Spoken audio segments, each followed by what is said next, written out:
सर्दियों की एक ठंडी रात थी जब रजत, एक युवा पत्रकार, ने एक प्राचीन और रहस्यमयी ट्रेन पर सफर करने का फैसला किया। इस ट्रेन को लोग अंधेरा एक्सप्रेस कहते थे। कहा जाता था कि ये ट्रेन उन लोगों के लिए प्रकट होती है जो किसी भयानक रहस्य या अपने जीवन की सबसे खतरनाक सच्चाई का सामना करने के लिए तैयार हों। रजत को इस ट्रेन की कहानियों ने हमेशा आकर्षित किया था। उसने सुना था कि ट्रेन में जो भी चढ़ता है वो हमेशा वापस नहीं आता, लेकिन एक खोजी पत्रकार होने के नाते रजत ने ठान लिया कि वो इस ट्रेन का सच दुनिया के सामने लाएगा। रजत रात के 12 बजे शहर के पुराने और वीरान स्टेशन पर पहुंचा। स्टेशन पर घना कोहरा छाया हुआ था और वहां सन्नाटा था। प्लेटफॉर्म पर सिर्फ एक पुराना लैंप टिमटिमा रहा था। रजत ने अपनी घड़ी देखी 12:15। अचानक कोहरे के बीच से ट्रेन की सीटी सुनाई दी। रजत ने मुड़कर देखा तो एक पुरानी जंग खाई हुई ट्रेन प्लेटफॉर्म पर आकर रुक गई। ट्रेन से धुआं निकल रहा था और उसके डिब्बों पर खून के निशान थे। डर के बावजूद रजत ने साहस जुटाया और ट्रेन में चढ़ गया। डिब्बे के अंदर का माहौल बेहद अजीब था। सीटों पर धूल जमी हुई थी, लेकिन ऐसा लग रहा था जैसे हाल ही में यहां कोई बैठा हो। हर कोने से अजीब सी आवाजें आ रही थी। खिड़की से बाहर घना अंधेरा था। किसी भी स्टेशन या गांव का कोई निशान नहीं था। रजत ने धीरे धीरे आगे बढ़ना शुरू किया। हर कदम के साथ उसे ऐसा महसूस हुआ जैसे कोई उसे देख रहा हो। अचानक उसने एक सीट पर एक महिला को देखा। वो सफेद साड़ी में बैठी थी और उसकी पीठ रजत की ओर थी। रजत ने हिम्मत करके पूछा, आप कौन हैं? क्या आप भी इस ट्रेन की सवारी कर रही हैं? महिला ने धीरे धीरे अपना सिर घुमाया और रजत ने देखा कि उसका चेहरा जल चुका था। उसकी आंखें खाली गड्ढों की तरह थी। वो जोर से चिल्लाई, तुम्हें यहां नहीं होना चाहिए। रजत घबराकर पीछे हट गया, लेकिन जब उसने दोबारा देखा तो महिला गायब हो चुकी थी। रजत ने खुद को संभालते हुए अगले डिब्बे की ओर बढ़ने का फैसला किया। यहां माहौल और भी अजीब था। सीटों पर जली हुई परछाइयां थी और डिब्बे में एक अजीब सी गंध फैली हुई थी। जैसे ही रजत आगे बढ़ा, उसे एक बच्चे की हंसी सुनाई दी। वो पलटा तो देखा कि एक छोटा बच्चा उसके सामने खड़ा है। बच्चे ने मुस्कुराते हुए कहा, तुम भी हमारे साथ आओगे? रजत ने उसे जवाब देने से पहले ही देखा कि बच्चा धीरे धीरे धुंध में बदल गया। डर के बावजूद रजत ने खुद को शांत रखने की कोशिश की। तभी ट्रेन के कंडक्टर की आवाज सुनाई दी, टिकट दिखाओ। रजत ने पलटकर देखा तो कंडक्टर उसके पास खड़ा था, लेकिन उसका चेहरा पूरी तरह से काला था और उसकी आंखें लाल चमक रही थी। कंडक्टर ने कहा, यह ट्रेन केवल उन लोगों को ले जाती है जिनका समय आ चुका है। तुमने यहां आने की गलती की है, अब तुम्हें इसकी कीमत चुकानी होगी। रजत ने डरकर पूछा, मुझे यहां से निकलने दो, मैं सिर्फ सच्चाई जानने आया था। कंडक्टर जोर से हंसा और बोला, यह ट्रेन तुम्हें वहीं ले जाएगी जहां से कोई लौट कर नहीं आता। अचानक ट्रेन रुक गई। रजत ने खिड़की से बाहर देखा तो ये कोई साधारण स्टेशन नहीं था। ये एक भूतिया स्टेशन था जहां पर सिर्फ साए चलते हुए दिखाई दे रहे थे। हर जगह खंडहर और जले हुए निशान थे। रजत ने डिब्बे से बाहर निकलने की कोशिश की, लेकिन उसके पैर हिल नहीं पा रहे थे। ऐसा लगा जैसे ट्रेन उसे जकड़ चुकी हो। जैसे ही ट्रेन ने फिर से चलना शुरू किया, रजत को महसूस हुआ कि वो बेहोश हो रहा है। उसे कंडक्टर की आवाज सुनाई दी, ये सफर यही खत्म नहीं होगा। अगली बार जब तुम जागोगे तो खुद को हमारे बीच पाओगे। रजत ने अपनी आंखें बंद कर ली। अगली सुबह लोग रजत को रेलवे ट्रैक के पास बेहोश पाए। जब उसने होश में आकर ट्रेन की कहानी बताई तो लोगों ने उसे कहा, यह ट्रेन हर 100 साल में एक बार प्रकट होती है और जो इसमें चढ़ता है वो लौट कर नहीं आता। तुम बच गए, लेकिन ट्रेन तुम्हें फिर बुलाएगी। रजत को अब भी कभी कभी ट्रेन की सीटी सुनाई देती है, वो जानता है कि अंधेरा एक्सप्रेस उससे दोबारा मिलने आएगी। रजत के बच जाने के बाद भी उसकी जिंदगी पहले जैसी नहीं रही। उसने सोचा कि इस अनुभव को भूलकर वो अपनी सामान्य जिंदगी में लौट आएगा, लेकिन ऐसा संभव नहीं था। उस दिन के बाद से रजत को लगातार रात में ट्रेन की सीटी सुनाई देती थी। कभी कभी उसे सपनों में वही कंडक्टर दिखाई देता जो कहता, तुम अभी भी हमारे कर्जदार हो, ये सफर अधूरा है। रजत ने इसे शुरुआत में केवल एक मानसिक आघात समझा, लेकिन जल्द ही अजीब चीजें होने लगी। एक रात रजत ने देखा कि उसकी खिड़की के बाहर वही ट्रेन गुजर रही है। वो बिस्तर से उठकर बाहर गया, लेकिन वहां कुछ नहीं था। उसके कमरे में कभी कभी ट्रेन के डिब्बे में सुनी हुई आवाजें गूंजने लगती थी। बच्चे की हंसी, महिला की चीख और जलने की गंध। एक दिन उसने अपने कमरे में पुरानी टिकट का टुकड़ा पाया। ये वही टिकट था जो कंडक्टर ने उससे मांगा था। रजत समझ चुका था कि ट्रेन ने उसे पूरी तरह से नहीं छोड़ा है। इस रहस्य से पीछा छुड़ाने के लिए रजत ने गहराई से ट्रेन की कहानी की जांच शुरू की। उसने पुराने रेलवे रिकॉर्ड खंगाले और पाया कि अंधेरा एक्सप्रेस सच में अस्तित्व में थी। ये ट्रेन 1935 में एक बड़े हादसे का शिकार हुई थी। उस समय इसमें 200 से ज्यादा यात्री थे और उनमें से कोई भी जीवित नहीं बचा था। हादसे के पीछे का कारण एक गुप्त साजिश थी, जिसमें ट्रेन को लूटने के लिए पटरी से उतार दिया गया था। इसके बाद ट्रेन में आग लग गई और यात्री अंदर जिंदा जल गए। इस घटना के बाद उस ट्रेन को कभी भी वापस रेलवे सेवा में नहीं लाया गया, लेकिन उसके भूतिया प्रकट होने की कहानियां सालों से सुनाई जा रही थी। रजत को यह भी पता चला कि जो लोग इस ट्रेन में चढ़ते हैं वे या तो वापस नहीं आते या फिर उनकी जिंदगी पूरी तरह बदल जाती है।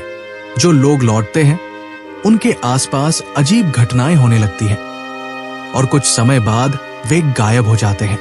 एक रात रजत को एक अनजान नंबर से कॉल आया। कॉल पर एक धीमी और डरावनी आवाज थी जो बार बार कह रही थी, ट्रेन तुम्हारा इंतजार कर रही है, वापस आओ, सफर अधूरा है। रजत ने घबराकर फोन काट दिया, लेकिन जैसे ही उसने फोन नीचे रखा उसे अपने घर के बाहर ट्रेन की सीटी सुनाई दी। अगली रात रजत ने फैसला किया कि वो इस डर से भागने के बजाय इसका सामना करेगा। वो उसी पुराने स्टेशन पर पहुंचा जहां उसने पहली बार ट्रेन देखी थी। आधी रात होते ही घना कोहरा छा गया और अंधेरा एक्सप्रेस फिर से प्रकट हुई। इस बार ट्रेन पहले से भी अधिक डरावनी लग रही थी। खिड़कियों से लपटें निकल रही थी और अंदर से चीखों की आवाजें आ रही थी। रजत ट्रेन में चढ़ गया। इस बार ट्रेन में और भी यात्री थे, लेकिन वे सभी जैसे छाया की तरह लग रहे थे। उनकी आंखों में खालीपन था और उनके चेहरे जले हुए लग रहे थे। कंडक्टर फिर प्रकट हुआ और बोला, अब तुम्हें यह सफर पूरा करना होगा। ट्रेन धीरे धीरे चलने लगी। रजत को ऐसा लगा जैसे वो समय और स्थान से परे किसी दूसरी दुनिया में जा रहा हो। बाहर की खिड़की से उसने देखा कि ट्रेन अब एक अंधेरे जंगल के बीच से गुजर रही है। हर तरफ साए चल रहे थे और हवा में जलने की गंध थी। अचानक ट्रेन रुक गई। कंडक्टर ने रजत की ओर इशारा किया और कहा, यहां उतर जाओ, तुम्हारा सफर यही खत्म होता है। रजत डिब्बे से नीचे उतरा और पाया कि वो एक वीरान जगह पर खड़ा है। चारों तरफ केवल राख और जलने के निशान थे। तभी पीछे से ट्रेन की सीटी सुनाई दी और ट्रेन हवा में गायब हो गई। रजत वापस लौट आया, लेकिन इस बार वो पूरी तरह बदल चुका था। उसने महसूस किया कि ट्रेन ने उसे इसलिए वापस छोड़ा है ताकि वो उन यात्रियों की कहानी दुनिया को बताए जो उस हादसे का शिकार हुए थे। आज भी रजत अपनी कहानियों में अंधेरा एक्सप्रेस का जिक्र करता है और लोगों को सावधान करता है कि अगर आप कभी इस ट्रेन को देखें तो भूल कर भी उसमें सवार मत होना, क्योंकि जो इसमें चढ़ता है वो अपनी आत्मा खो सकता है। रजत ने भूतिया ट्रेन अंधेरा एक्सप्रेस का सामना किया था, लेकिन उसकी जिंदगी अब पहले जैसी नहीं रही। भले ही ट्रेन ने उसे वापस लौटा दिया हो, लेकिन ऐसा महसूस होता था जैसे उसकी आत्मा का एक हिस्सा उसी ट्रेन में छूट गया हो। रजत को अब लगातार अजीब सपने आने लगे। हर रात वो सपने में खुद को उसी भूतिया ट्रेन के डिब्बों में पाता, जहां जले हुए यात्री उसे घूर रहे होते। वे धीरे धीरे उसके पास आते और कहते, तुम्हें हमें न्याय दिलाना होगा, हमारा दर्द खत्म करो। वास्तविक जीवन में भी रजत को अक्सर लगता कि कोई उसे देख रहा है। जब वो अकेले घर में होता तो उसे किसी के चलने की आवाजें सुनाई देती। कभी कभी उसे वही कंडक्टर अपनी खिड़की के बाहर खड़ा नजर आता। एक रात रजत को फिर से फोन आया। इस बार फोन पर वही धीमी और डरावनी आवाज थी, तुमने हमारी मदद करने का वादा किया था, अब समय आ गया है। फोन काटते ही रजत को अपने कमरे में जलने की गंध आने लगी। उसने खिड़की से बाहर देखा तो उसे ट्रेन की हल्की सी झलक दिखाई दी। रजत ने समझ लिया कि उसे अपनी कसम पूरी करनी होगी। वो जानता था कि अगर वो ऐसा नहीं करेगा तो ट्रेन उसे चैन से जीने नहीं देगी। रजत ने ट्रेन के हादसे की गहराई से पड़ताल शुरू की। उसे ये पता चला कि ट्रेन के 200 यात्रियों को केवल एक हादसे का शिकार नहीं बनाया गया था। ये एक सुनियोजित साजिश थी। उस जमाने में ट्रेन के अंदर लूटपाट की योजना बनाई गई थी, लेकिन लुटेरों ने पैसेंजरों को ट्रेन के अंदर बंद करके आग लगा दी। ट्रेन के अंदर जिंदा जले यात्री आज भी न्याय के लिए भटक रहे थे। कुछ दिनों बाद रजत ने महसूस किया कि ट्रेन फिर से उसे बुला रही है। उसने अपने डर को दरकिनार किया और उसी पुराने स्टेशन पर पहुंचा। 12 बजे घना कोहरा फैला और ट्रेन प्रकट हुई, लेकिन इस बार ट्रेन पहले से भी अधिक खतरनाक लग रही थी। खिड़कियों से लपटें निकल रही थी और अंदर से यात्री मदद के लिए चीख रहे थे। रजत ने ट्रेन में कदम रखा और इस बार वो खुद को एक और समय में पाया। ट्रेन अब अतीत में वापस जा चुकी थी, उसी दिन जब हादसा हुआ था। रजत ने देखा कि ट्रेन के डिब्बों में यात्री खुश थे, लेकिन अगले ही पल कुछ नकाबपोश लुटेरे ट्रेन के अंदर घुस आए। उन्होंने ट्रेन को पटरी से उतार दिया और उसमें आग लगा दी। यात्री चीखने लगे, लेकिन कोई उनकी मदद के लिए नहीं आया। रजत ने लुटेरों के चेहरों को देखा और महसूस किया कि उनके वंशज अब भी जिंदा है। वो समझ गया कि ये यात्री तब तक चैन से नहीं सो सकते जब तक उनके कातिलों के वंशजों को सजा न मिले। जब रजत ने ट्रेन से बाहर निकलने की कोशिश की तो कंडक्टर प्रकट हुआ। उसने रजत से कहा, अब तुम जानते हो कि हमें क्या चाहिए। जो सच तुमने देखा है उसे दुनिया को बताओ। रजत ने वादा किया कि वो इस हादसे की सच्चाई उजागर करेगा और इन आत्माओं को न्याय दिलाएगा। रजत ने अपनी खोज पर एक लेख लिखा, जिसमें उसने ट्रेन हादसे और उसके पीछे की साजिश का खुलासा किया। उसने कातिलों के वंशजों का भी नाम लिया और उन पर मुकदमा चलाने की मांग की। धीरे धीरे लोगों को अंधेरा एक्सप्रेस की कहानी पर यकीन होने लगा।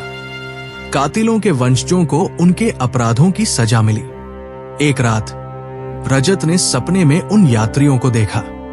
वे अब मुस्कुरा रहे थे। कंडक्टर ने उससे कहा, तुमने हमारा काम पूरा कर दिया, अब हम चैन से जा सकते हैं। उसके बाद रजत की जिंदगी में कोई डरावनी घटना नहीं हुई।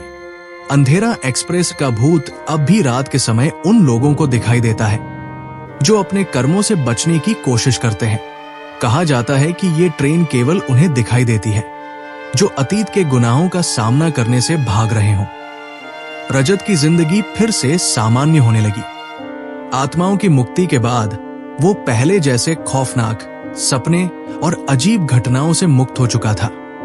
लेकिन भूतिया ट्रेन अंधेरा एक्सप्रेस की कहानी यही खत्म नहीं हुई। कुछ महीनों बाद रेलवे विभाग ने घोषणा की कि उस पुराने और वीरान पड़े स्टेशन को फिर से सक्रिय किया जाएगा।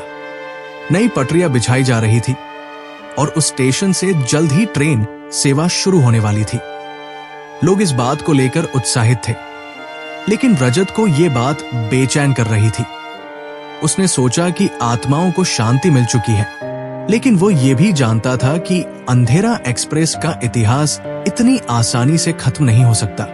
स्टेशन के उद्घाटन से एक रात पहले रजत को फिर से वही सपना आया। इस बार कंडक्टर ने उसे चेतावनी दी, उसे फिर से छेड़ने की कोशिश मत करना, जो सो रहा है उसे सोने दो। रजत ने यह सपना रेलवे अधिकारियों तक पहुंचाने की कोशिश की, लेकिन किसी ने उसकी बात पर ध्यान नहीं दिया। उन्होंने इसे अंधविश्वास समझा। उद्घाटन के दिन स्टेशन को चमक दमक से सजाया गया। पहली ट्रेन को झंडी दिखाने के लिए भीड़ जमा थी, लेकिन जैसे ही ट्रेन ने स्टेशन से चलना शुरू किया, अचानक पटरियों पर धुआं छा गया। लोगों ने देखा कि नई ट्रेन के पीछे एक पुरानी टूटी फूटी ट्रेन की परछाई दौड़ रही थी। कुछ ने कहा कि वो अंधेरा एक्सप्रेस थी। तभी स्टेशन पर भयंकर चीखें गूंज उठीं। नई ट्रेन की खिड़कियों से कुछ अजीब आकृतियां झांक रही थी। उद्घाटन समारोह में मौजूद कुछ लोग बेहोश हो गए और ट्रेन वहीं रुक गई। इस हादसे के बाद रजत ने फैसला किया कि वो इस ट्रेन के रहस्य को हमेशा के लिए खत्म करेगा। उसने पुरानी पटरियों और स्टेशन के इतिहास की गहराई से जांच शुरू की। एक रात रजत ने आखिरी बार अंधेरा एक्सप्रेस को बुलाने का फैसला किया। उसने पुराने स्टेशन पर जाकर आधी रात तक इंतजार किया। 12 बजे ट्रेन प्रकट हुई। इस बार ट्रेन ने बिना कुछ कहे रजत को अपने अंदर खींच लिया। रजत ट्रेन में आखिरी बार देखा गया। उस रात के बाद वो कभी वापस नहीं लौटा। कहा जाता है कि अंधेरा एक्सप्रेस और रजत का सफर कभी खत्म नहीं हुआ। कुछ लोग दावा करते हैं कि उन्होंने एक ट्रेन में एक अजीब व्यक्ति को देखा है, जो यात्रियों को चेतावनी देता है कि इस ट्रेन से बचकर रहें। ट्रेन आज भी कभी कभी पुरानी पटरियों पर दिखाई देती है। अगर आप इसे देख लें तो इसे रोकने की कोशिश न करें, वरना ये आपको अपने साथ ले जाएगी हमेशा के लिए।